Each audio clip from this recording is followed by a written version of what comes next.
Guys, welcome to our own YouTube channel. आज का हमारा टॉपिक होगा क्वाड्रेटिक फील्ड में नॉर्म हम पढ़ते आए हैं, बहुत बार पढ़ चुके हैं। क्यू आयोटा में पढ़ा था, क्यू ओमेगा में भी पढ़ा था, अब क्यू रूट एम में पढ़ेंगे। ठीक है, तो आज का भी हमारा टॉपिक होगा नॉर्म।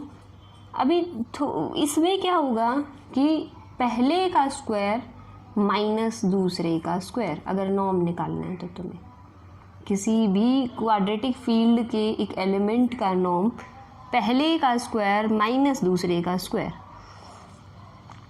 तो हमेशा जब भी आगे तुम कुछ सेम पढ़ो ना, तो पीछे वाले से रिलेट करके पढ़ा करो। रिलेट करके पढ़ने का फ़ायदा होता है कि याद रखने में इजी हो जाता है, क्योंकि लास्ट में तुम्हें थ्योरम निकालनी सॉल्व करनी आएंगी, लेकिन तुम ये भूल जाते हो कि नॉर्म की डेफिनेशन क्या थी, कौन से वाली लगानी थी। जैसे क्यू आयोटा में हम करते थे पहले का स्क्वायर प्लस दूसरे का स्क्वायर, क्यू ओमेगा में करते थे पहले का स्क्वायर प्लस दूसरे का स्क्वायर माइनस दोनों का सब्ट्रैक्ट प्रोडक्ट, और क्यू रूट एम में करते हैं पहले का स्क्वायर माइनस दूसरे का स्क्वायर। ठीक है, यही करते थे, ऐसे ही आता था। क्लियरली बता रखा है कि अगर m जो है वो लेस देन ज़ीरो होगा तो पूरी की पूरी ग्रेटर देन ज़ीरो हो जाएगी, क्योंकि स्क्वायर कभी भी पॉजिटिव नेगेटिव नहीं होगा, तो पूरा number greater than equals to zero हो जाएगा। फिर एक रिमार्क दे रखा है कि norm of alpha is not equals to zero if x y is non zero, that is if alpha is non zero. इन्होंने कहा है नॉर्म अल्फा जो है वो नॉन ज़ीरो होगा कब, जब अल्फा जो है वो नॉन ज़ीरो होगा। कि भाई अगर जब तक अल्फा ज़ीरो ना हो ना, तब तक कभी नॉर्म ज़ीरो नहीं होगा। नॉर्म सिर्फ एक ही केस में ज़ीरो होगा, जब अल्फा ज़ीरो हो जाए।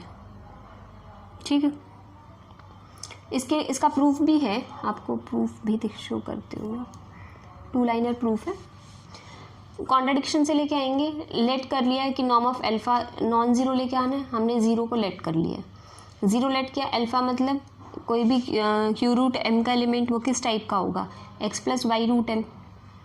नॉर्म की प्रॉपर्टी लगाई, definition x square is equals to M y square. ये इक्वेशन कभी भी पॉसिबल नहीं होगी, या फिर हम ये कह सकते हैं सिर्फ एक केस में पॉसिबल होगी, जब ये दोनों ज़ीरो ज़ीरो हो जाए। ठीक है, ये तभी इक्वेशन जो है वो पॉसिबल होगी, या फिर हम ये कह सकते हैं ये वाली इक्वेशन अब पॉसिबल नहीं होगी अगर ये नॉन ज़ीरो हो जाए। ज़ीरो ज़ीरो हो गई तो ठीक है, नॉन ज़ीरो हो गए तो नहीं होगी, क्योंकि m जो है वो एक स्क्वायर फ्री नंबर है। तो ये कॉन्ट्रडिक्शन आ गई, इसका मतलब norm of alpha non zero. ठीक है, तो नेक्स्ट चलते हैं। नॉर्म की ही होंगे सारी थ्योरम्स। अभी नॉर्म को मल्टीप्लिकेटिव प्रूव करो।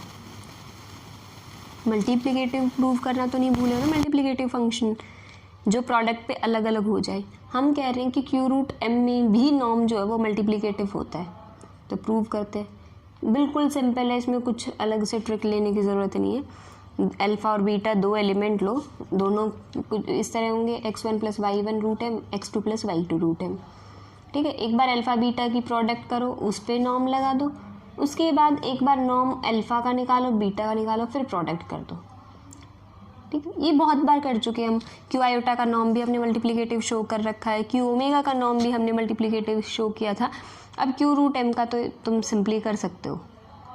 ठीक है, तो इसमें कोई बड़ी बात नहीं है, वही दो एलिमेंट लो, क्योंकि प्रोडक्ट पे अलग अलग ये पता हो, ये तुम्हें याद रहा ना कि ये शो करना है, तो खुद अल्फ़ा और बीटा की वैल्यू रख लो। के से हैं तो रूट एम वाले होंगे, क्यू आयोटा से होते हैं तो आयोटा वाले होते हैं, क्यू ओमेगा से होते हैं तो ओमेगा वाले होते हैं। ठीक है, तो norm of alpha beta is equals to norm of alpha into norm of beta, ये हमें शो करना है। अल्फ़ा और बीटा को लेट किया, अल्फ़ा बीटा जो भी है, एक बार उन दोनों की प्रोडक्ट करके नॉर्म लगाओ, एक बार दोनों पे अलग अलग नॉर्म लगा के प्रोडक्ट करो। जब तुम लास्ट में देखोगे तो दोनों इक्वेशन इक्वल ही आएंगी। इक्वेशन 1 और 2 तुम क्लियरली देख सकते हो। अगर तुम्हें खुद से करना है तो एक बार स्क्रीनशॉट ले लो, फिर उसके बाद खुद से ट्राई करो और आंसर मैच करो। ठीक है, नेक्स्ट थ्योरम के लिए चलते हैं। Norm of an algebraic integer is an integer, कि किसी भी अलजेब्राइक इंटीजर का नॉर्म क्या होता है, एक इंटीजर ही होगा। तो देखो, कोई भी एक अलजेब्राइक इंटीजर ले लो, क्यू रूट एम का, वो जो एल्जेब्राइक इंटीजर होगा क्यू रूट एम का, अभी हमें अलग से लिखने की ज़रूरत नहीं है कि norm of an algebraic integer of Q root M, क्योंकि यहाँ सारा क्यू रूट एम पे ही काम कर रहे हैं हम, ठीक है, अलग अलग इसलिए नहीं बता रखा। अगर पेपर में आता है तो वो तुम्हें देगा एक्सप्लेन करके कि कौन से वाले पार्ट से आपको करना है, ठीक है। उसके बाद norm of an algebraic integer is an integer, कि एक एल्जेब्राइक इंटीजर लो क्यू रूट एम से, वो किस टाइप का होगा वो डिपेंड करेगा उस एम पे कि वो किसके कॉन्ग्रुएंट है। मैंने बताया हुआ है अगर वो 2 और 3 के कॉन्ग्रुएंट है मॉडुलस 4 में तो रूट एम आ जाएगी टाउ की वैल्यू। अगर वो 1 मॉडुलो 4 के कॉन्ग्रुएंट है तो टाउ की value 1 plus root M by 2 आ जाएगी, ठीक है। तो केस 1 लेते हैं कि अगर m जो है 2 और 3 मॉडुलो 4 के कॉन्ग्रुएंट है, तो अल्फा एक एल्जेब्राइक इंटीजर है मान लो, तो वो अल्फा किस तरह का होगा, अगर m जो है इसके कॉन्ग्रुएंट है तो x plus y root M, और अगर ये 1 के कॉन्ग्रुएंट होता है तो x plus y into 1 plus root M by 2। ये चीज़ हम कर चुके हैं, टाउ की वैल्यू दोनों चीज़, ठीक है। इसका नॉर्म निकालो, नॉर्म ऑफ अल्फा क्या होगा, x square minus M y square, मतलब इसमें कुछ भी वैल्यू पुट कर लो एक इंटीजर ही आएगा, कहीं डिवीज़न नहीं है, ठीक है, कहीं डिवीज़न नहीं है तो डेसिमल में नंबर आएगा ही नहीं, तो प्लस के या माइनस के, m जो है ग्रेटर देन 0 होगा तो भी वो एक इंटीजर आएगा, m लेस देन 0 हो गया तो भी वो एक इंटीजर आएगा, ठीक है। और अगर m जो है वो 1 मॉडुलो 4 के कॉन्ग्रुएंट है तो उसमें टाउ की value 1 plus root M by 2 की टाइप का होगा, तो अल्फा इस तरह का बन गया, ठीक है। इसका नॉर्म निकाल लो, नॉर्म निकालोगे तो आ गया, ये चीज़ देखने की है, देखो इसका नॉर्म निकाला तो नॉर्म आ गया, ये एक इंटीजर है, ये एक इंटीजर है, इसका सम भी एक इंटीजर होगा, ये आ गया।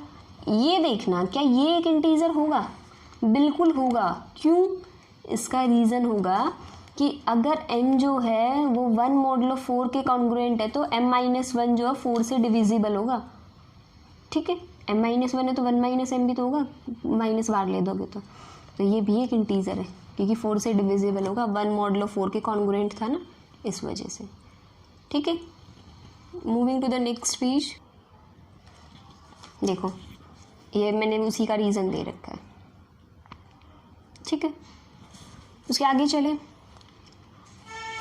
नॉर्म ऑफ यूनिटी इन के इज़ प्लस माइनस 1, कि क्यू रूट एम में जो नॉर्म होता है उसकी यूनिटी होती है, उसका जो नॉर्म होगा वो या तो +1 होगा या -1 होगा, ठीक है।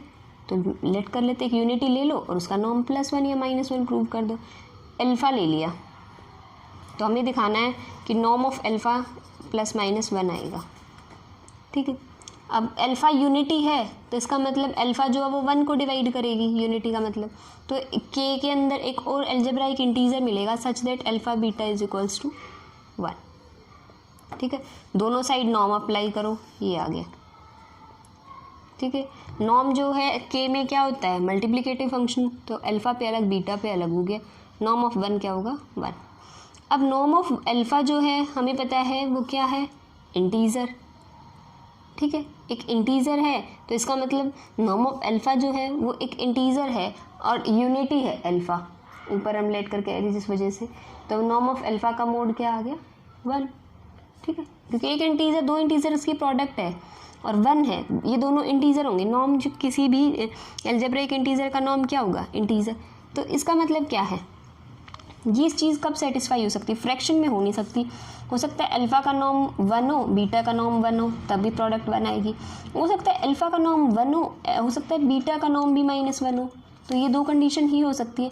हमें बीटा के नॉर्म से कुछ लेना देना है ही नहीं, अल्फ़ा के लिए प्रूव करना हमें तो यूनिटी के लिए, ठीक है। तो नॉर्म ऑफ अल्फ़ा क्या हो सकता है, या तो +1 या -1, या फिर हम ये कह सकते हैं नॉर्म ऑफ अल्फ़ा का मोड 1, ठीक है। जस्ट वेट, आगे एक डेफिनेशन है एसोसिएट्स की, एसोसिएट्स की डेफिनेशन करते हैं, let alpha and beta are algebraic integer, we say alpha is an associate of beta if there exists a unity u of k such that beta is equals to u into alpha। देखो मैंने कहा था associate या associated with, मैंने पढ़ाया था वो क्या होता है, बता चुकी हूँ मैं आपको। कि अगर हम एक को किसी एक दूसरे एल्जेब्राइक इंटीजर के साथ यूनिटी की प्रोडक्ट के फॉर्म में लिख पाएँ तो वो एक दूसरे के एसोसिएट्स होते हैं। ठीक है, ये एसोसिएट रिलेशन जो है वो एक इक्विवेलेंस रिलेशन होता है in the set of algebraic integers. ये जस्ट एक रिमार्क है, आपको आगे देखना है। प्राइम्स मैं आपको पढ़ा चुकी हूँ, ये सारे प्राइम्स इन क्यू आयोटा, प्राइम्स इन क्यू ओमेगा, सिर्फ रिकैप्चुलेट करा रही हूँ कि ताकि क्यू रूट एम में या क्वाड्रेटिक फील्ड में आपको कोई प्रॉब्लम ना आए। ठीक है, तो अगर कोई भी अल्फा एक एल्जेब्राइक इंटीजर है, हम कहते हैं कि वो क्यू रूट एम मतलब के का हो या क्यू रूट एम में एक प्राइम है। उसका मतलब क्या है कि उस अल्फ़ा के सिर्फ डिवाइजर्स कौन होंगे? अल्फ़ा के एसोसिएट्स। ठीक है, यूनिटी तो होंगे ही होंगे, तो अल्फ़ा के एसोसिएट्स। दूसरा एक और डेफिनेशन दे रखी है इन्होंने, if an algebraic integer alpha is said to be prime of alpha नहीं, प्राइम ऑफ के कहो यहाँ। ठीक है, if whenever alpha is written as product of two algebraic integer then one of them must be unity. तो हमने कह लिया ना, वही बात तो है कि अल्फ़ा के डिवाइजर्स कौन हो, या तो अल्फ़ा के एसोसिएट्स या यूनिटी। और दूसरी बात कि अल्फ़ा को अगर हम दो एल्जेब्राइक इंटीजर्स की प्रोडक्ट में फॉर्म में लिखें तो एक पक्का यूनिटी हो। ठीक है, यूनिटी से मल्टीप्लाई करते ही अपने आप एसोसिएट ही तो बन जाएगा, यही तो ये कह रखी है। ठीक है, तो आई होप ये क्लियर हो गया है। आगे का बचा हुआ पोर्शन जो है वो नेक्स्ट टाइम करेंगे।